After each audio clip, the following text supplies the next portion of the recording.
Hello internet. मैं राजेश चवलकर आपका स्वागत करता हूँ मेरे चैनल पे one more day one more news.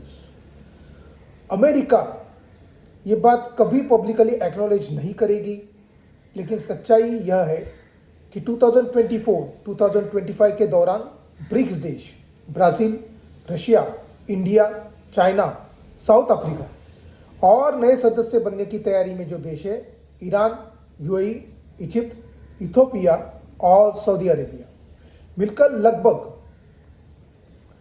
36 से 37% ग्लोबल जीडीपी पीपीपी के हिसाब से दुनिया की लगभग 45% पॉपुलेशन और करीब 40% ग्लोबल ऑयल प्रोडक्शन को रिप्रेजेंट करते हैं।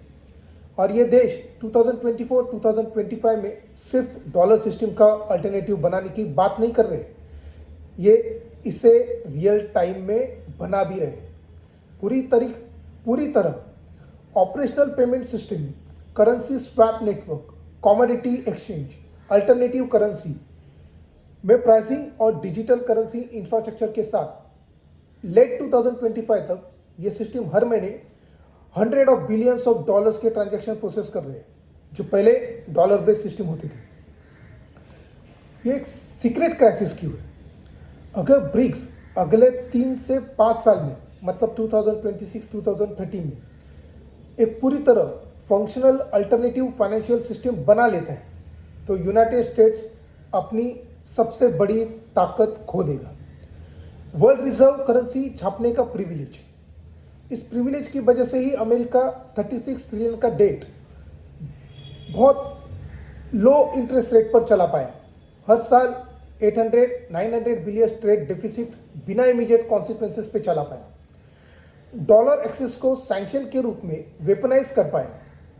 कोल्ड वॉर के बाद सबसे powerful foreign policy as a tool के रूप में वो इस्तेमाल कर पाया। अगर ये प्रिविलेज चला गया 2026-2030 में तो अमेरिका के पास सिर्फ 2 ऑप्शन बचेंगे, या तो massive spending cut, defence budget में भारी कटौती उनको करनी पड़ेगी, यूएस ग्लोबल मिलिट्री डोमिनेंस खत्म हो जाएगा, या फिर मनी प्रिंटिंग करनी पड़ेगी। उससे परमानेंट हाई इन्फ्लेशन हो सकता है और अमेरिकन लिविंग स्टैंडर्ड्स में भारी गिरावट हो सकती है। और ये कोई फ्यूचर स्पेकुलेशंस नहीं है। इंफ्रास्ट्रक्चर अभी 2024-25 में बन रहा है और ऑलरेडी ऑपरेशनल है। ब्रिक्स ने लेट 2025 तक क्या बना लिया है ये मैं आपको बताता हूँ। ब्रिक्स ब्रिज पेमेंट प्लेटफॉर्म बना लिया है, 2024 में लॉन्च हुआ है। मेंबर्स कंट्रीज के सेंट्रल बैंक को कनेक्ट करते हैं। डॉलर्स को बाईपास करके लोकल करेंसीज में बायलैटरल ट्रेड सेटलमेंट्स हो रहे हैं। लेट 2025 तक करीब 510 बिलियन मंथली ट्रांजैक्शंस हो चुके हैं, हर 3-6 महीने में लगभग डबल। फॉर एग्जांपल, ब्राज़ील जब चाइना से इंपोर्ट के लिए पेमेंट करता है तो ब्राज़ीलियन रियाल चाइनीज युआन में कन्वर्ट हो सकते हैं। डायरेक्ट कन्वर्जन हो रहा है, उसमें कोई डॉलर इन्वॉल्वमेंट नहीं। सेटलमेंट जो है वो सेंट्रल बैंक के थ्रू से हो रहे हैं, अपनी कंट्रीज के सेंट्रल बैंक के थ्रू से हो रहे हैं। ट्रांजैक्शंस ऑलमोस्ट इंस्टेंट हो रहा है, कॉस्ट बहुत कम है। स्विफ्ट जैसी जो पेमेंट प्रणाली है जो इंपोर्ट एक्सपोर्ट के लिए वर्ल्ड वॉर 2 के बाद बनाई गई थी, वो और डॉलर सिस्टम पूरी तरह बाईपास हो रहा है। इसमें हम लोग देखते हैं ट्रांजैक्शनल ग्रोथ कैसा हो रहा है। अर्ली 2025 में मतलब जनवरी के आसपास करीब 20 से 30 बिलियन मंथली ट्रांजैक्शंस इसमें हो रहे थे, लेकिन लेट 2025 यानी कि मैं दिसंबर की बात कर रहा हूँ, वो 100 बिलियन प्लस मंथली हो रहे हैं। 2026 एंड तक 200 से 500 बिलियन मंथली ट्रांजैक्शंस पॉसिबल है। एनुअल ट्रेड जो है वो शायद 2 से 6 ट्रिलियन डॉलर का हो सकता है, और वो सारा वेस्टर्न सिस्टम के बाहर है। चाइना ने इसके लिए एक CIPS सिस्टम निकाला है, सिप्स। तो ये सिप्स जो है वो चाइना का स्विफ्ट का अल्टरनेटिव है। 100+ कंट्रीज ऑलरेडी इसमें इन्वॉल्व हो चुकी है।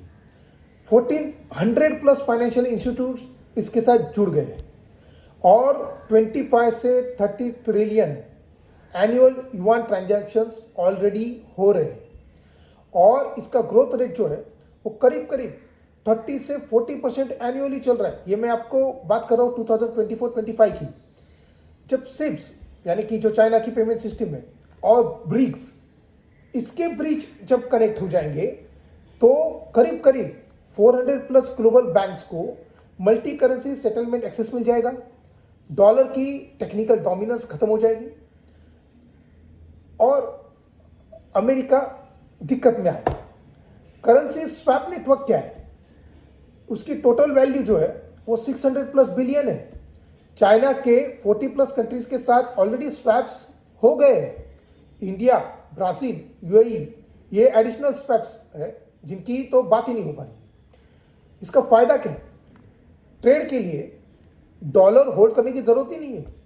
युआन, रूबल, रुपीस, रियाल, दिरहम इनका डायरेक्ट एक्सेस एक दूसरे को मिल रहा है। डॉलर का डिमांड ऑटोमेटिकली कम हो रहा है।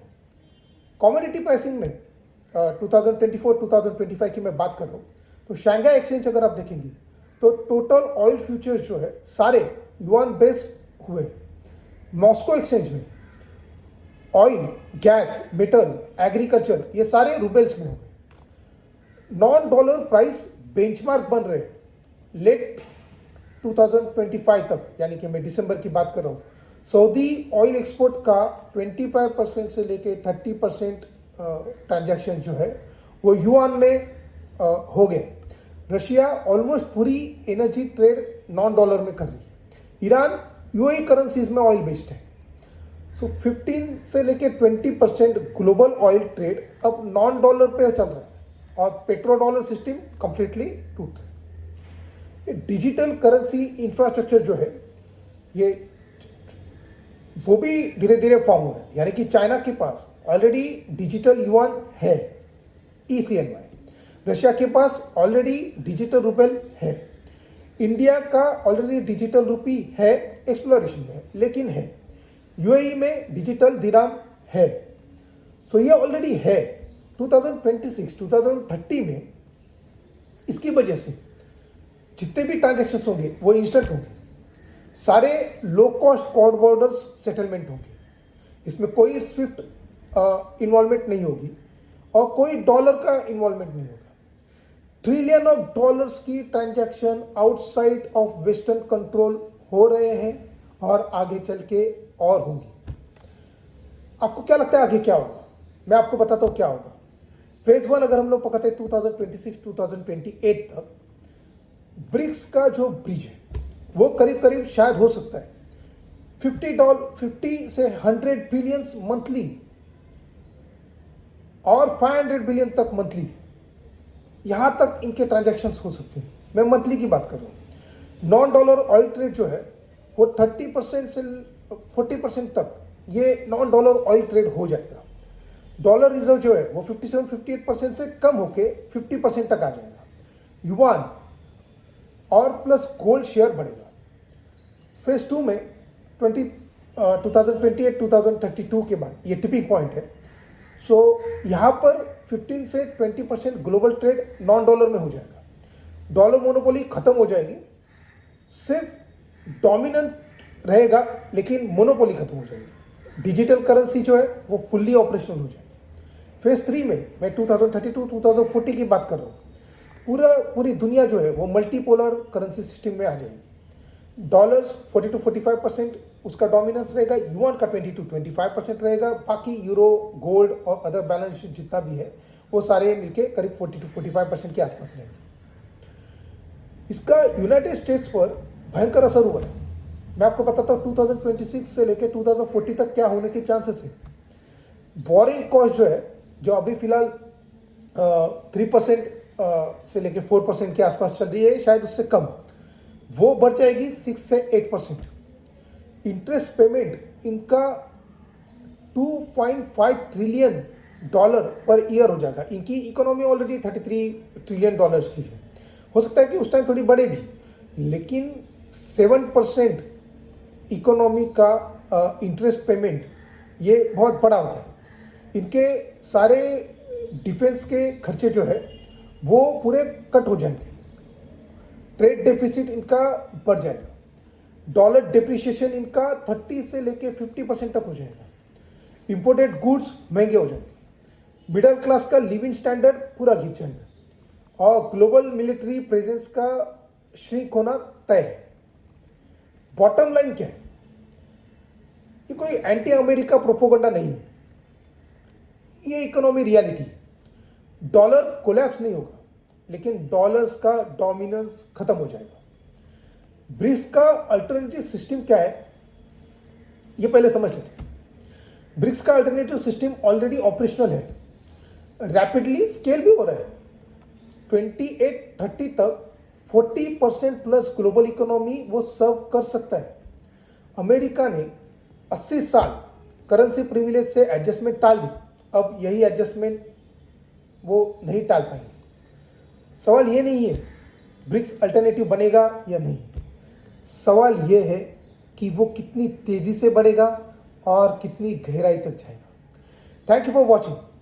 इसी तरीके की ग्लोबल डायनेमिक्स को समझने के लिए चैनल को सब्सक्राइब कीजिए और वीडियो पसंद आए तो लाइक कीजिए, शेयर कीजिए और कमेंट कीजिए। Thank you so much. See you again.